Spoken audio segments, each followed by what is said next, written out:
రెడ్డి గారికి వాళ్ళ ఇంట్లో ఉన్న మహిళలుగా కనిపిస్తున్నారా?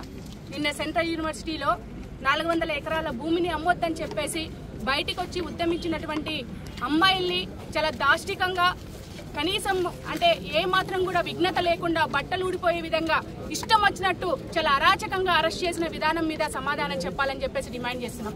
యూనివర్సిటీ స్వయం ప్రతిపత్తి కలిగేది. ఖచ్చితంగా యూనివర్సిటీలో ఉన్న భూములన్నీ కూడా భవిష్యత్ తరాలకి విద్యను ఇంకా మరింత ప్రోత్సహించడం కోసం ఉపయోగించుకోవడం కోసమే గత ప్రభుత్వము ఆ భూమిని కేటాయించింది. కానీ ఈ రోజు మేము అధికారంలోకి వస్తే భూములమ్మము, మేము అధికారంలోకి వస్తే సంపదను సృష్టించి మేము పరిపాలన చేస్తామని చెప్పేసి అడ్డగోలు హామీలు ఇచ్చి ఈ రోజు ప్రజల నుంచి వ్యతిరేకత వస్తూ ఉంటే దాని నుంచి తప్పించుకోవడం కోసం విశ్వవిద్యాలయ భూముల్ని ఇవాళ అమ్మకానికి పెట్టడం అంటే ఇంతకన్నా సిగ్గుచేటైన విషయం మరొకటి కాదు. కాబట్టి అన్ని విద్యార్థి సంఘాలుగా దీన్ని మేము వ్యతిరేకిస్తున్నాము. తక్షణమే వెనక్కి తీసుకోవాలి ఆ నిర్ణయాన్ని. అదేవిధంగా ఉస్మానియా యూనివర్సిటీలో ఇచ్చినటువంటి సర్క్యులర్ ని కూడా తక్షణమే ఉపసంహరించుకోవాలని చెప్పే సందర్భంగా డిమాండ్ చేస్తున్నాము. లేదంటే ఖచ్చితంగా త్వరలో నీకు పెద్ద ఎత్తున బుద్ధి చెప్పే ఉద్యమం కూడా చేపడతామని చెప్పేసి హెచ్చరిస్తున్నాం. విశ్వవిద్యాలయం లోపల హైదరాబాద్ సెంట్రల్ స్ట్రీట్లో విద్యార్థుల మీద జరిగిన దాడికి, అదేవిధంగా అక్కడ భూములను రాష్ట్ర ప్రభుత్వం దౌర్జన్యంగా గుంజుకోవడం, 400 ఎకరాల భూమిని దౌర్జన్యంగా గుంజుకోవాలని చూస్తున్న ఆ ప్రయత్నానికి ఖచ్చితంగా వ్యతిరేకించిన ఉద్దేశంతో ఇవాళ అన్ని విద్యార్థి సంఘాలు, ఇవాళ బీఆర్ఎస్ కానీ, ఎస్ఎఫ్ఐ, ఏఎస్ఎఫ్, అదేవిధంగా పీడీఎస్, అదేవిధంగా ఎస్సీ విద్యార్థి సంఘం, ఎస్టీ విద్యార్థి సంఘం, గిరిజన విద్యార్థి సంఘం, అన్ని విద్యార్థి సంఘాల ఆధ్వర్యం లోపల ఇవాళ రాష్ట్ర వ్యాప్తంగా విశ్వవిద్యాలయాల లోపల ఇవాళ నిరసన కార్యక్రమాలు చేపట్టడం జరుగుతూ ఉన్నది.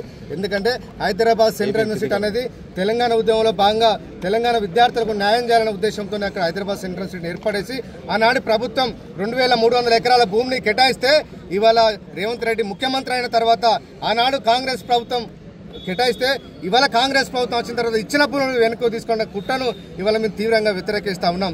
ఇవాళ రాష్ట్ర ప్రభుత్వాన్ని నడిపే చేతగాక, రాష్ట్రంలో పన్నులు వసూలేసే చేతగాక, మంచి పనులు అందించడం చేతగాక ఇవాళ ముఖ్యమంత్రి గారికి ఇవాళ రాష్ట్ర భూములను అమ్మి ఇవాళ ఉద్యోగులు జీతాలు ఇవ్వాలని చెప్పి ఖజానా నింపడానికి ఇవాళ ప్రయత్నం చేస్తాడు. ఇలాంటి చేతగాని ముఖ్యమంత్రి రాజీనామా చేయాలని చెప్పి ఇవాళ డిమాండ్ ఇస్తా ఉన్నాం. ఎన్నికల ముందు ఏం మాట్లాడినారు రేవంత్ రెడ్డి గారు? ప్రభుత్వ భూములను ఒక్క గుంట భూమి కూడా అమ్మామని చెప్పి ఆనాడు ప్రజలకు హామీ ఇచ్చి ఇవాళ అధికారంలోకి వచ్చిన తర్వాత ఇవాళ 400 ఎకరాల భూమిని ఎట్లా అమ్మటానికి పెట్టినామని చెప్పి ఇవాళ ప్రభుత్వాన్ని ఇవాళ మేము ప్రశ్నిస్తా ఉన్నాం. ఒక పక్క ఉద్యోగాలు భర్తీ శాత కాదు, అదేవిధంగా ప్రజాస్వామ్యాన్ని కాపాడాల్సిన బాధ్యత ఇవాళ ప్రభుత్వం మీద ఉన్నా కూడా ఎక్కడికక్కడ ఇవాళ నిరసనకారులు, విద్యార్థి నాయకులు అందరినీ కూడా గృహ నిర్బంధం చేస్తూ ఇవాళ అరెస్ట్ చేస్తూ ఇవాళ రాష్ట్రంలో ఇవాళ నిర్బంధ కాండం కొనసాగిస్తున్న ఇవాళ ముఖ్యమంత్రి, ఇలాంటి ముఖ్యమంత్రి మాకు అర్థం చెప్పి వాళ్ళని మేము ప్రశ్నిస్తా ఉన్నాం. ఆనాడు రాహుల్ గాంధీ గారు హైదరాబాద్ సెంట్రల్ యూనివర్సిటీకి రోహిత్ వేముల గారు వచ్చిన సందర్భంలో కూడా యూనివర్సిటీ విద్యార్థులు మేము అండగా ఉంటామని చెప్పారు.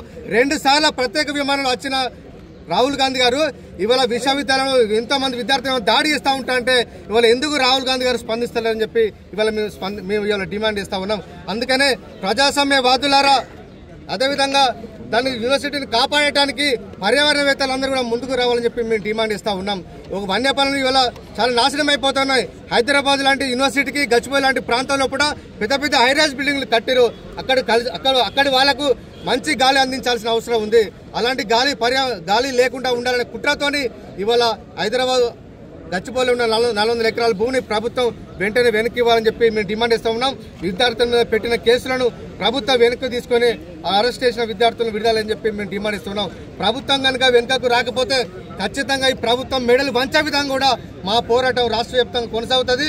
అన్ని విశ్వవిద్యాలయాలు కాదు, అన్ని మండల కేంద్రాలు, అన్ని కాలేజీలు కూడా మొత్తం భవిష్యత్తులో మేము బైకాట్ చేస్తాం, విద్యా వ్యవస్థను స్తంభింపజేస్తాం. మీ ప్రభుత్వం మెడలు వంచి మేము దిగి వచ్చే వరకు కూడా ఊరుకునే ప్రశ్న లేదని చెప్పి మేము ఈ ప్రభుత్వాన్ని డిమాండ్ ఇస్తా ఉన్నాం. మీడియా మిత్రులందరికీ నమస్కారం. ఈరోజు సెంట్రల్ యూనివర్సిటీ ఏదైతే 400 ఎకరాలను ఈ రాష్ట్ర ప్రభుత్వం వేలానికి వేసిందో దాన్ని ఎమ్మడే వెనక్కి తీసుకోవాలని చెప్పేసి ఇవాళ ఉన్నటువంటి అన్ని విద్యార్థి సంఘాల ఆధ్వర్యంలో, ఐక్య విద్యార్థి సంఘాల ఆధ్వర్యంలో ఉస్మానియా యూనివర్సిటీలో ఇవాళ పెద్ద నిరసన కార్యక్రమం తెలియజేస్తున్నాం. అక్కడ జరిగినటువంటి 400 ఎకరాల భూమిని తక్షణమే యూనివర్సిటీ కేటాయించాలని చెప్పేసి అక్కడ సామరస్యంగా విద్యార్థులు నిరసన తెలియజేస్తే వాళ్ళ మీద లాఠీ చార్జ్ చేసి అక్రమ కేసులు పెట్టి జైల్లో పెట్టారు. వాళ్ళ జైల్లో పెట్టిన వాళ్ళని తక్షణం విడుదల చేయాలని మేము డిమాండ్ చేస్తున్నాం.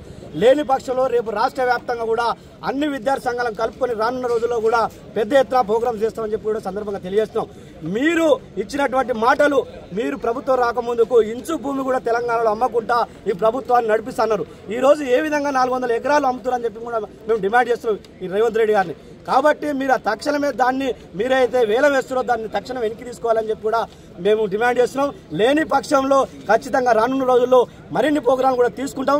ఎందుకంటే ఒక పర్యావరణం సంబంధించినటువంటి 400 ఎకరాలు అక్కడ పర్యావరణ సమతుల్యం దెబ్బతింటది కాబట్టి వాటిని మీరు దాటి జోలికి పోకుండా తక్షణం వెనక్కి తీసుకోవాలని చెప్పి కూడా సందర్భంగా తెలియజేస్తూ ఈ అవకాశం వచ్చినటువంటి పెద్ద విద్యార్థులపై పెట్టిన అక్రమ కేసులను వెంటనే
గడ్డ నుంచి అన్ని విద్యార్థి సంఘాల నుంచి తీవ్రంగా ఖండిస్తున్నాం.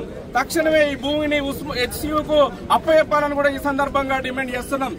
అక్కడ ఉన్నటువంటి విద్యార్థి సంఘాలు విద్యార్థులు మా యూనివర్సిటీ భూమిని కాపాడాలని శాంతియుతమైనటువంటి పద్ధతుల్లో నిరసన చేస్తుంటా బట్టలు ఇంపి అరెస్ట్ చేసి రాత్రి 11 గంటల దాకా అమ్మాయిలను పోలీసులతో ఉంచినటువంటి తీవ్రమైనటువంటి నిర్బంధాన్ని ప్రయోగిస్తుంది.